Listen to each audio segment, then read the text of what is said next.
Subscribe कीजिए दोस्तों हमारे चैनल को। नोटिफिकेशन पाने के लिए बेल आइकन को प्रेस कीजिए। देखिए प्यारे बच्चों, ऑनलाइन क्लास में आप सभी का स्वागत है। माँ ज्ञान भारती ग्रुप की तरफ से हम केंद्र सरकार पढ़ रहे हैं। तो केंद्र सरकार में हमने उसके तीनों पार्ट्स आपको बताए, व्यवस्थापिका, कार्यपालिका और न्यायपालिका। व्यवस्थापिका के संदर्भ में हमने गत जो कक्षाएं आपको दी गई उसमें विवेचना की गई। लोकसभा के बारे में और लोकसभा के पदाधिकारी आपको बताए गए, लोकसभा के कार्य शक्तियाँ अधिकार आपको बताए गए, संसद की कार्य अधिकार शक्तियाँ आपको बताई गई और राज्यसभा के भी जो है सभी प्रकार की कार्य शक्तियाँ और विशेष शक्तियाँ मैंने आपको कल गत क्लास में आपको बताई। तो अब जो है हम बात कर रहे हैं दूसरे पार्ट्स की, वो है आपका कार्यपालिका कि व्यवहार में कार्यकर्ता कौन है। हमारे जो संविधान में व्यवहार में कार्यकर्ता कौन है, इसमें सबसे पहले बात आती है राष्ट्रपति की। तो राष्ट्रपति का जो पद है, राष्ट्रपति का पद नाम जो है आर्टिकल 52 में उल्लेखित है। आर्टिकल 52 में उल्लेखित है और उस उपबंध में राष्ट्रपति पद को रखा गया है। ठीक है, आगे देखिए, इसमें कहा गया है भारतीय संविधान के अनुच्छेद 52 में ये उपबंध है कि भारत का एक जो है राष्ट्रपति होगा। आर्टिकल 52 में इस बात का उल्लेख किया गया है। इस राष्ट्रपति पद को उपबंधित किया गया है आर्टिकल 52 में कि हमारे भारत संघ का एक जो है राष्ट्रपति होगा। बात आती है आगे कहा गया है कि आर्टिकल 53 के अनुसार आर्टिकल 53 के अनुसार या अनुच्छेद 53 के अनुसार संघ की कार्यपालिका की जो शक्तियां हैं वो राष्ट्रपति के अंदर समाहित होगी। संघ की जो कार्यपालिका की जो समस्त प्रकार की शक्तियां हैं वो क्या है, आर्टिकल 53 में इस बात का उल्लेख किया गया है कि संघ की कार्यपालिका शक्ति राष्ट्रपति में नियत होती है तथा वह इसका प्रयोग, उन शक्तियों का प्रयोग जो उसके अंदर नियत है या समाहित है, किसके अंदर, राष्ट्रपति के अंदर।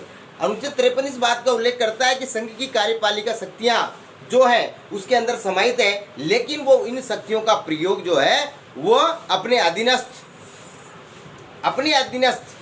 प्रधानमंत्री और मंत्रिपरिषद के द्वारा करवाता है, अपने अधीनस्थ कर्मचारियों के द्वारा करवाता है।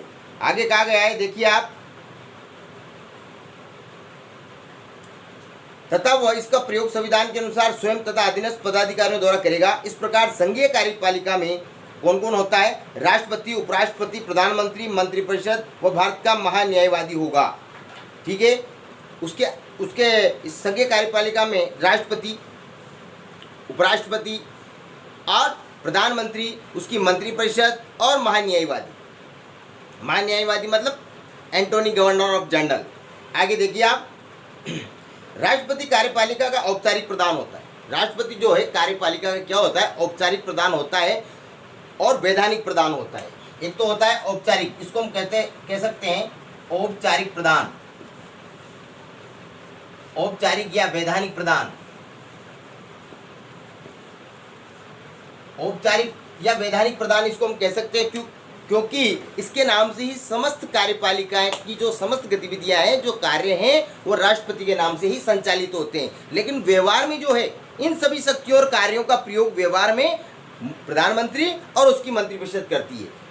राष्ट्रपति का जो जितनी भी शक्तियां हैं, जितने भी कार्य हैं, उनका प्रयोग जो है व्यवहार में कौन करता है बच्चों, प्रधानमंत्री और उसकी मंत्रिपरिषद करती है। तो देखिएगा आप आगे, इसमें भारत का महान्यायवादी होंगे, राष्ट्रपति कार्यपालिका का औपचारिक प्रधान होगा, प्रधानमंत्री सहित मंत्रिपरिषद कार्यपालिका का वास्तविक प्रधान है। तो कार्यपालिका का वास्तविक प्रधान जो है, वास्तविक मुखिया जो है, वो किसको बताया गया है, प्रधानमंत्री और उसकी मंत्रिपरिषद को। भारतीय संघ की कार्यपालिका के प्रधान को राष्ट्रपति कहा गया है। भारतीय संघ की कार्यपालिका का जो प्रधान है उसको क्या कहा गया है, राष्ट्रपति। आर्टिकल 53 में मैंने आपको बता दिया कि संघीय कार्यपालिका की जो शक्तियां हैं वो किसके अंदर समाहित हो जाती है, वो है राष्ट्रपति के अंदर समाहित हो जाती है। भारतीय संघीय कार्यपालिका के प्रधान को राष्ट्रपति कहा गया है। भारत में ब्रिटेन जैसी, मैंने आपको कल गत कक्षा में बताया कि जो संसदात्मक प्रणाली है वह ब्रिटेन से ली गई है, इंग्लैंड से ली गई है। तो इंग्लैंड के सम्राट की जितनी शक्तियां हैं वही शक्तियां हमारे हिंदुस्तान में, हमारे इंडिया में जो है वो राष्ट्रपति के अंदर समाहित है, क्योंकि संसदात्मक व्यवस्था हमने जो है इंग्लैंड से ली है हमारे संविधान में। ये एक वैधानिक प्रदान होता है, मैंने बता दिया, एक कानूनी रूप से, क्योंकि इसके हस्ताक्षर के बिना, राष्ट्रपति के हस्ताक्षर के बिना कोई भी कानून संविधान में लागू नहीं होता, व्यवहार में परिणत नहीं होता। इसके हस्ताक्षर के बिना कोई भी नियम जो है जनता के बीच नहीं आ सकता। तो आगे देखिए आप इसमें कार्यपालिका का वैधानिक प्रधान होता है। दूसरा वास्तविक प्रधान राष्ट्रपति भारतीय संघ की कार्यपालिका का वैधानिक प्रधान है और भारतीय संघ में इसकी स्थिति किसके समान है? ब्रिटिश का जो है सम्राट है, राजा है, उसके समान है। अब इसमें बात आती है राष्ट्रपति पद की योग्यताएं। आर्टिकल 54 में इस बात का उल्लेख है। आर्टिकल 54 में योग्यताएं आ जाती है राष्ट्रपति की। आर्टिकल 54 में राष्ट्रपति की योग्यताएं आ जाती है कि राष्ट्रपति में क्या क्या योग्यताएं होनी चाहिए राष्ट्रपति बनने के लिए। राष्ट्रपति हर कोई अमुक व्यक्ति नहीं बन सकता। वो व्यक्ति जो इन योग्यताओं का निर्धारण का मापदंड पूरा करता है वो व्यक्ति राष्ट्रपति का चुनाव लड़ सकता है। तो क्या क्या है इसमें? पहली चीज आप लोग सब जानते हैं, 9th में भी आपने पढ़ा होगा 9वीं क्लास में, कि वो जो है भारत का नागरिक होना चाहिए, वो पाकिस्तान का, अमेरिका का नहीं होना चाहिए, भारत का नागरिक होना चाहिए। और उसकी उम्र, चुनाव लड़ने, जो व्यक्ति राष्ट्रपति का चुनाव लड़ने जा रहा है उसकी उम्र जो है 35 वर्ष होनी चाहिए। जैसे लोकसभा सदस्य बनने के लिए उम्र कितनी होनी चाहिए? 25 वर्ष। राज्यसभा के सदस्य की चुनाव लड़ने के लिए उम्र कितनी होनी चाहिए? 30 वर्ष। उसी प्रकार राष्ट्रपति के चुनाव लड़ने के लिए उसकी योग्यता जो है कितनी होनी चाहिए? 35 वर्ष। पहली चीज आ जाती है कि वो भारत का नागरिक होना चाहिए, उसकी उम्र जो है 35 वर्ष होना चाहिए। कितनी होना चाहिए उसकी उम्र? 35 वर्ष। और आगे देखिए आप,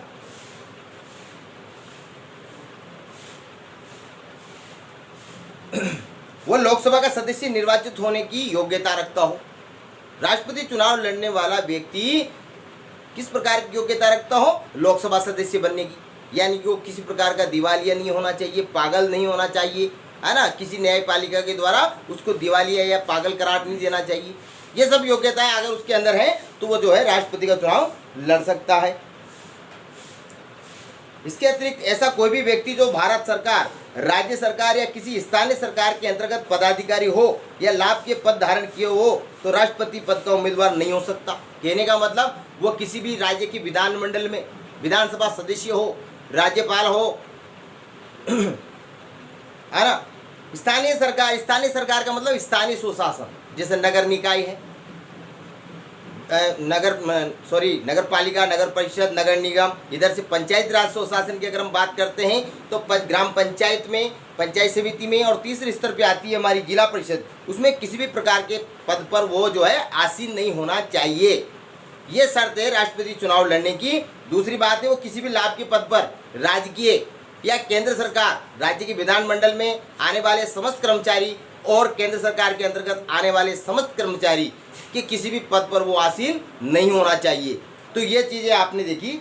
अब बात आती है आगे, राष्ट्रपति भारतीय संसद अथवा राज्यों के विधानमंडल के किसी भी सदन का सदस्य नहीं होना चाहिए, किसी भी विधानमंडल का सदस्य नहीं होना चाहिए, है ना।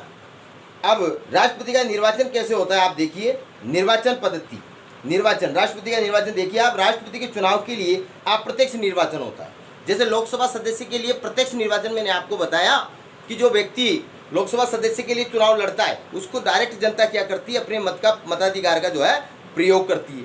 तो राष्ट्रपति के चुनाव में ऐसा नहीं है। राष्ट्रपति के चुनाव में डायरेक्ट जनता मत नहीं देती राष्ट्रपति के उम्मीदवार को। अब इसमें मत कौन देती है ये देखिए आप।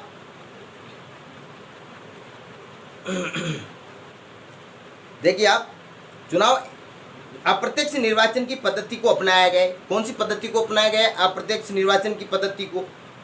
इसका चुनाव एकल संक्रमणीय मत प्रणाली के आधार पर होता है। एकल संक्रमणीय की गुप्त मतदान पद्धति के आधार पर होता है। ये पद्धति इस प्रकार है। अप्रत्यक्ष निर्वाचन में आप जानते हैं कौन कौन भाग लेता है। राष्ट्रपति का चुनाव अप्रत्यक्ष रूप से ऐसे निर्वाचक मंडल द्वारा किया जाएगा। निर्वाचक मंडल में कौन कौन शामिल होंगे?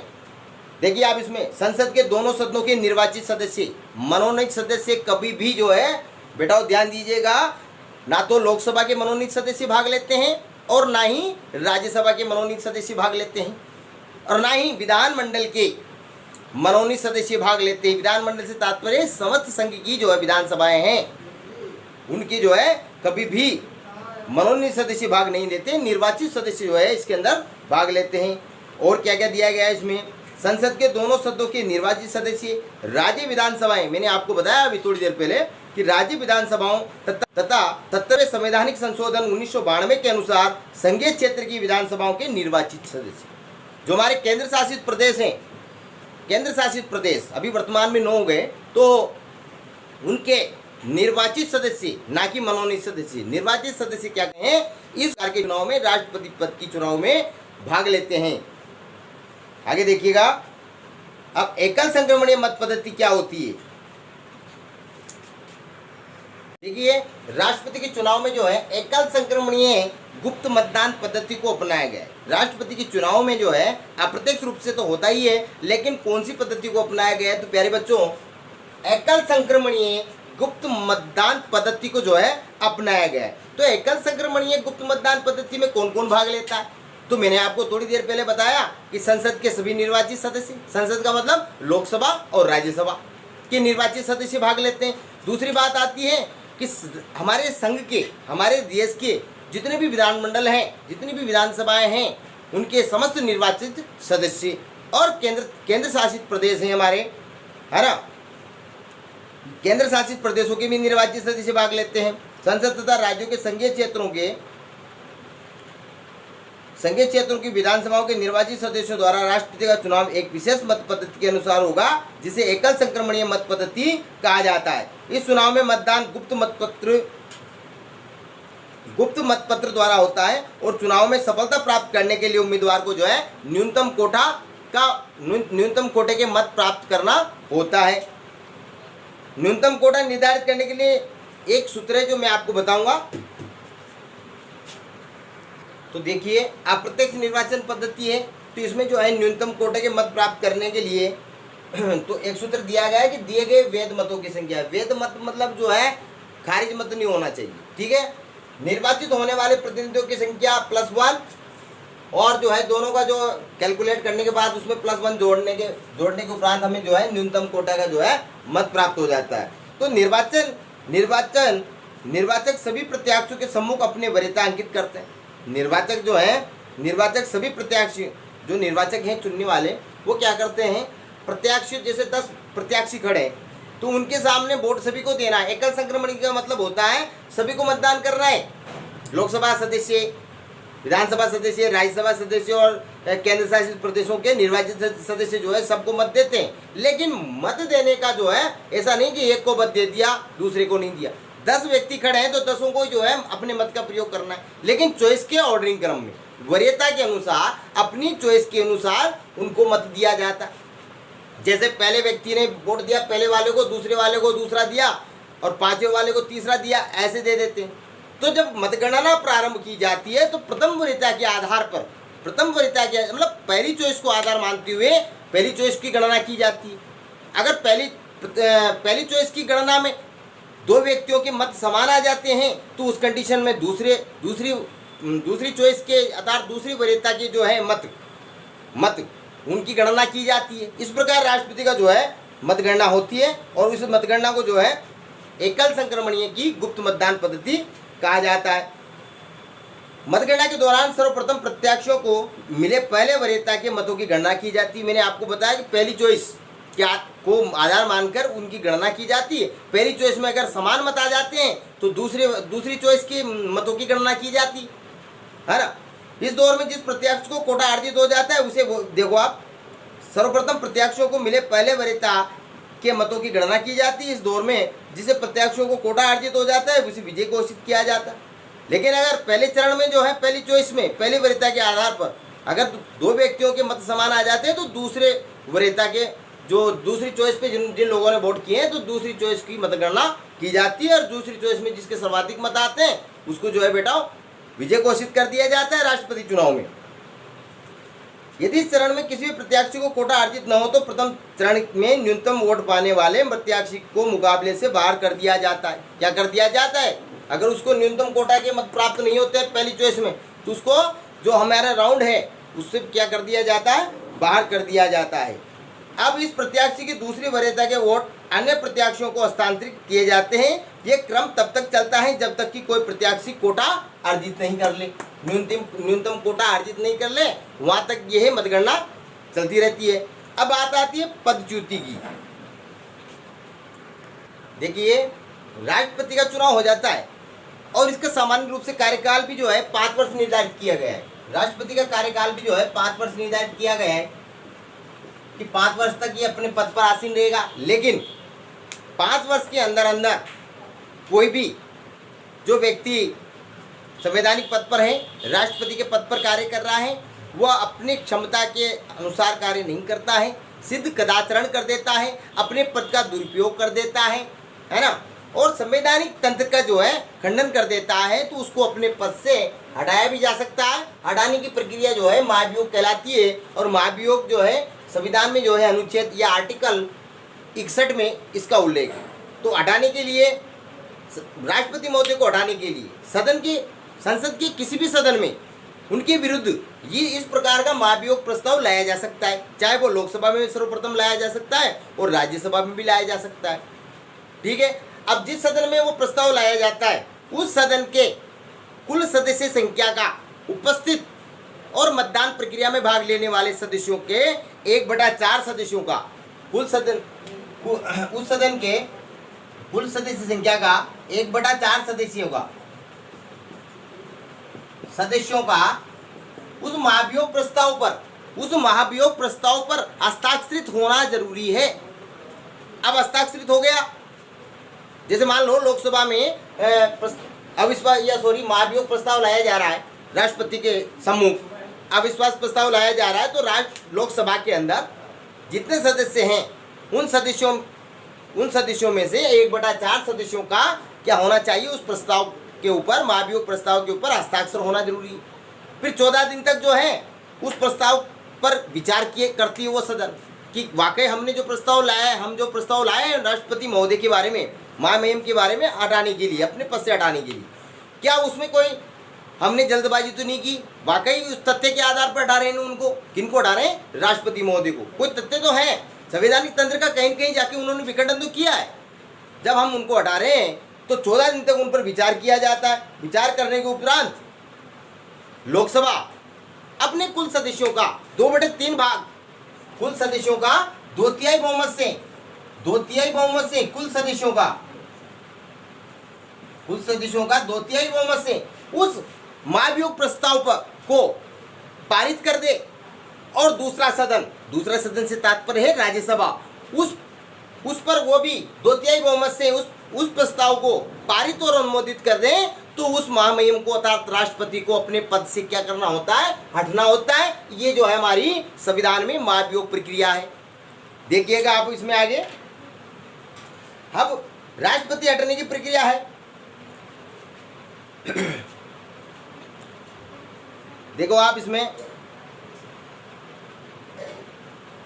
संविधान में उल्लंघन किए जाने पर संविधान में दी गई पद्धति के अनुसार उस पर महाभियोग लगाकर उसे पदच्युत किया जा सकता है। उस पर महाभियोग लगाने का अधिकार भारतीय संसद के प्रत्येक सदन को प्राप्त है। अभियोग चलाने की अनुमति में लिए अभियोग चलाने वाले सदन की समस्त संख्या के, मैंने आपको बताया 1/4 सदस्यों का क्या होना चाहिए, उस महाभियोग प्रस्ताव पर हस्ताक्षर होना चाहिए। दूसरी बात, सदन में प्रस्ताव होने के 14 दिन बाद महाभियोग लगाने वाले सदन, जैसे लोकसभा अगर महाभियोग लगा रहा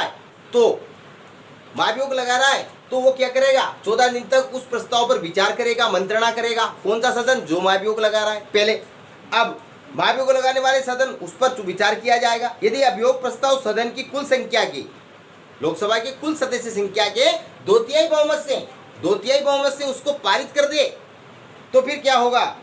तो उसके उपरांत वो प्रस्ताव कहाँ जाएगा? महाभियोग प्रस्ताव द्वितीय सदन में जाएगा। दूसरा सदन इन अभियोगों की या तो स्वयं जांच करेगा या इन कार्य के लिए विशेष समिति नियुक्त करेगा।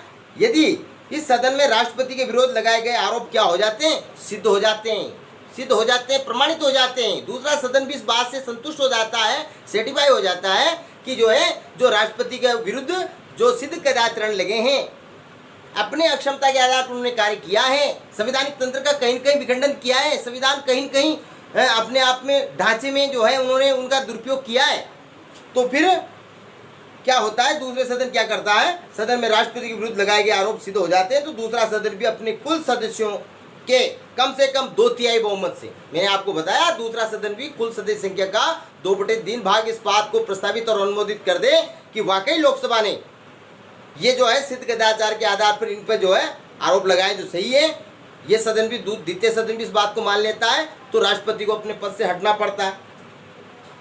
प्रस्ताव स्वीकार हो जाता है तो तिथि से राष्ट्रपति को पदच्युत समझा जाता है। अब बात आती है राष्ट्रपति की शक्तियों और कार्यों की, बात आती है राष्ट्रपति और की शक्तियों और कार्यों की। तो देखिए बच्चों, हमने राष्ट्रपति पे महाभियोग की प्रक्रिया पढ़ी, इसके बाद जो बात आती है कि राष्ट्रपति की शक्तियां और कार्य क्या है, कार्यपालिका में क्या क्या शक्तियां हैं, तो आप देखिएगा राष्ट्रपति की पहली बात आती है कि सामान्यकालीन शक्तियां हैं, और जब संकटकालीन या आपातकालीन शक्तियां उसकी दूसरी है। तो इसमें सामान्य शक्तियां आप देखिए, संविधान के द्वारा सामान्य काल में राष्ट्रपति की जो शक्तियां प्रदान की गई है उसका अध्ययन हम निम्नलिखित 5 शीर्षकों के अंतर्गत किया जा सकता है। कार्यपालिका अथवा प्रशासनिक शक्तियां, कार्यपालिका अथवा प्रशासनिक शक्तियां, पहला है सामान्यकालीन में कार्यपालिका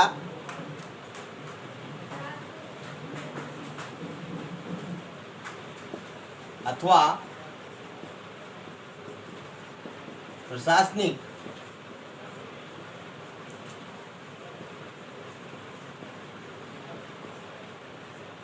शक्तियां। तो इसमें देखिए मैंने आपको बताया कि राष्ट्रपति का पद जो है आर्टिकल 52 में उपबंधित किया गया है और 53 में ये कहा गया है, अनुच्छेद 53 में ये कहा गया है कि कार्यपालिका की समस्त शक्तियां राष्ट्रपति के अंदर जाकर समाहित हो जाती है, ये मैंने आपको बताया। 53 के अनुसार संघ की कार्यपालिका शक्ति राष्ट्रपति में निहित होती है तथा वो इनका प्रयोग संविधान में अपने अधीनस्थों के माध्यम से करवाता है। अधीनस्थ यानी प्रधानमंत्री और उसकी मंत्रिपरिषद के द्वारा करवाया जाता है, व्यवहार में वही करती है संविधान का प्रयोग। और ये सब जितने भी कार्य हैं संविधान के वह राष्ट्रपति के नाम से किए जाते हैं, व्यवहार में प्रयोग प्रधानमंत्री और उसकी मंत्रिपरिषद करती है। देखो आप, सरकार के समस्त निर्णय उसी के ही मान्य होंगे, मतलब उसके हस्ताक्षर के बिना कोई भी नियम कानून का रूप नहीं लेता। वैधानिकता का नियम लागू नहीं होता। महत्वपूर्ण पदाधिकारियों की नियुक्ति और पदच्युति, देखिए आप, जितने भी पदाधिकारी हैं वो राष्ट्रपति के नाम से ही शपथ लेते हैं, उनके समक्ष ही लेते हैं। वो राष्ट्रपति भारत संघ के अनेक महत्वपूर्ण अधिकारियों की नियुक्ति करता है। उनमें जो है कौन कौन है देखिए आप, जैसे प्रधानमंत्री की सलाह से अन्य मंत्रियों की नियुक्ति होती है, अर्थात मंत्रिपरिषद की नियुक्ति होती है। आर्टिकल 74 में मंत्रिपरिषद का उल्लेख है, जबकि आर्टिकल 75 में जो है प्रधानमंत्री की नियुक्ति होती है, देखिए आप। और सभी उच्चतम न्यायालय मतलब सर्वोच्च न्यायालय और उसके अन्य न्यायाधीश, मुख्य न्यायाधीश सहित अन्य न्यायाधीशों की नियुक्ति भी जो है राष्ट्रपति के नाम से होती है, राष्ट्रपति के द्वारा की जाती है। हमारे जो राज्यों के हाई कोर्ट्स हैं, उच्च न्यायालय, उनके मुख्य न्यायाधीश और अन्य न्यायाधीशों की नियुक्ति भी जो है राष्ट्रपति के द्वारा की जाती है। और इसके बाद महालेखा परीक्षक मतलब कैग, महालेखा परीक्षक मतलब कैग, इसकी नियुक्ति भी जो है राष्ट्रपति अर्थात महामहिम के द्वारा की जाती है। संघीय लोक सेवा आयोग मतलब यूपीएससी जो इनके जो है अध्यक्ष और सदस्यों की नियुक्ति भी यही करता है। तथा विदेशों में जो है राजदूत हैं, उनकी नियुक्ति भी जो है राष्ट्रपति के द्वारा की जाती है। शासन संचालन संबंधी शक्ति, इस संबंध में इसके द्वारा विभिन्न प्रकार के नियम बनाए जा सकते हैं। वह संसद के दोनों सदनों की संयुक्त बैठक, जब संयुक्त बैठक होती है, सदनों की संयुक्त बैठक सर्वोच्च न्यायालय के अधिकारियों और कर्मचारियों की नियुक्ति तथा नियंत्रक और महालेखा परीक्षक की शक्तियों से संबंधित नियमों का निर्माण करता है। मंत्रिपरिषद के सदस्यों के बीच विभागों का वितरण भी उसी के द्वारा किया जाता है, मतलब समस्त प्रकार के विभागों का जो वितरण है वो राष्ट्रपति के द्वारा किए जाते हैं। वैदेशिक क्षेत्र में शक्ति, विदेशिक क्षेत्र में मतलब विदेशों में हमारी राष्ट्रपति की क्या क्या शक्ति है, तो देखिए भारतीय संघ का वैधानिक प्रमुख होने के नाते, वैधानिक प्रमुख है मतलब उसके हस्ताक्षर के बिना कोई भी कानून का रूप नहीं लेता कोई भी नियम, तो वैधानिक मतलब कानूनी रूप से प्रमुख वही है, प्रधान वही है।